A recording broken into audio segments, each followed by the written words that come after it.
Hello everybody, I'm Nick, and in a recent video I introduced you to a technique called string pooling, which is a technique you can use to optimize for memory when it comes to strings, ultimately leading to better performance, because strings are one of the worst violators when it comes down to memory for your applications, and more memory means more garbage collection, meaning more pauses when your application is running. Now, the comments in that video were very concerning because many of you just assumed that this is how the CLR or the runtime just works by default, which couldn't be further from the truth. So in this video, I want to cover how strings work, how string interning works, which is what these people assumed would happen to those strings, and all that in this video. If you like that type of content and you want to see more, make sure you subscribe, ring the same notification bell, and for more training, check out nickchapsas.com. All right, so let me show you what I have here. I have a simple console application over here, doesn't really have anything, and we're going to use that as grounds to explain some fundamentals about strings. So first, strings are immutable, meaning their value cannot change. So when I say text Nick over here and I have a space in the end, and then I say text.trim end, which this trim by default will remove that space, well, this won't actually change that string. This string will still be in memory in some address, but what we're gonna get instead is we're gonna get a trimmed string, the whole new string. And just to visualize this, what I'm going to do is just add the right line so I can pause, and then I'm going to debug this code, and then I'm going to step over this text, and I'm going to go to the memory tab, say load classes, and I'm going to open the strings allocated here. We have 40 strings. And if I go to the very bottom, as you can see, I have this Nick string allocated here in this address. Makes sense. Now, if I step over the trimmed version as well and I say load again, I have a difference of 1 over here in my debugger window. And let me just bring this here so you can see them better. And if I go to the bottom, you can see that now I have two Nicks, one that does have the space and one that doesn't have the space. So it created a whole new value in a whole new address. Now, strings are reference types, meaning they will always be allocated on the heap like any other reference type object. But here's the thing, if I say Nick1 here and Nick2 here, if these two things have the exact same value, and I say right line Nick1 equals Nick2, and I run this, then this is true, which behaves different than other reference types, which normally would return false here. And the reason why this happens is because strings, even though the reference types, are treated a bit specially. Because when you're saying this string equals to this string, it's very unlikely you're talking about the reference. It's more likely you're talking about the values they have. Now, you might assume that these two things are the same value, but they have a different reference.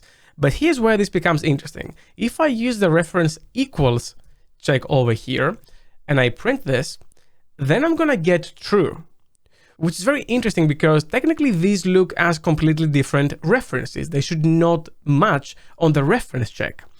Well, actually, this happens because this is an optimization of the CLR, and that is called string interning, meaning that the compiler will try and detect string literals that have the same value and allocate them in the same memory address in the system.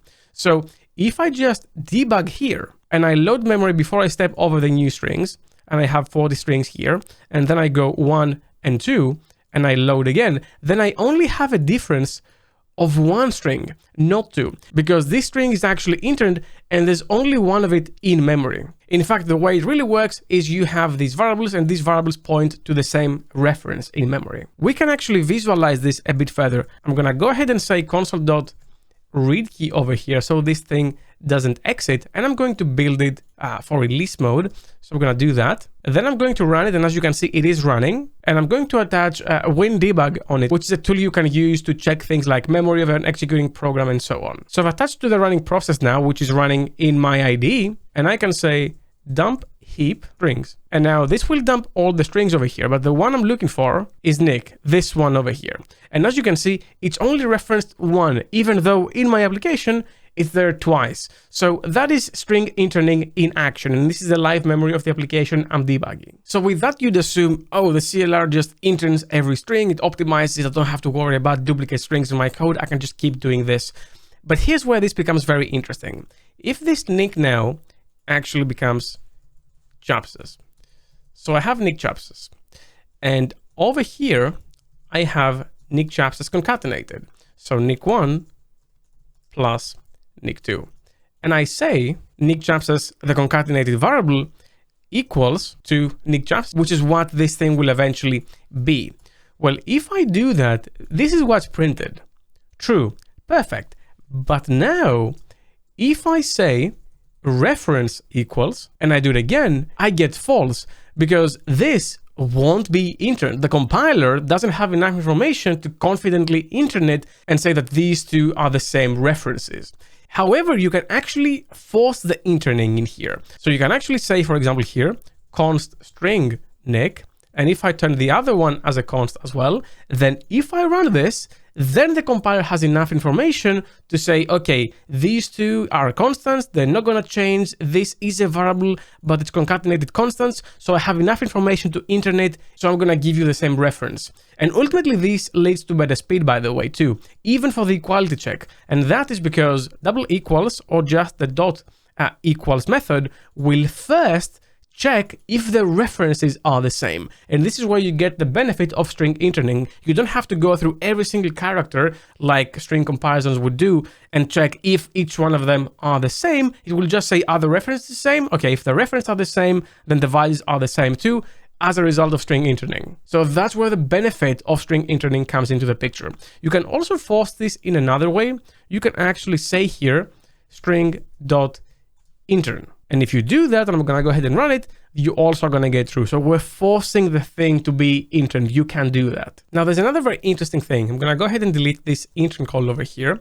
And I'm going to say console.writeLine Nick Chapsas, just the value. So as it stands, if I run it, I'm getting the name. So Nick Chapsas, true, and the references are false. So no interning. But I can actually here use the IsInterned call. And interestingly enough, this method here doesn't actually return a boolean. What it does is it will use this string and search in the intern pool, and if it finds it, it will return it from the pool here. If not, you're gonna get null. It's a very weird name. I think it's also a very old name, which they can't change at this point, but this is basically how this works. So if I do that, then what do you expect to see here? Is this in the intern pool or is it not? Because like we said here, it returns false. So I should see nothing here because this should be null. But I actually get it, and now this magically is true. Why? Well, it's because we have these two lines here, and the compiler is smart enough to detect these constants and say, oh, I see where this is going, I can optimize this. So it's gonna intern the value here. But if I comment them and I do the same thing, I'm gonna see nothing because now it is not interned, it is null.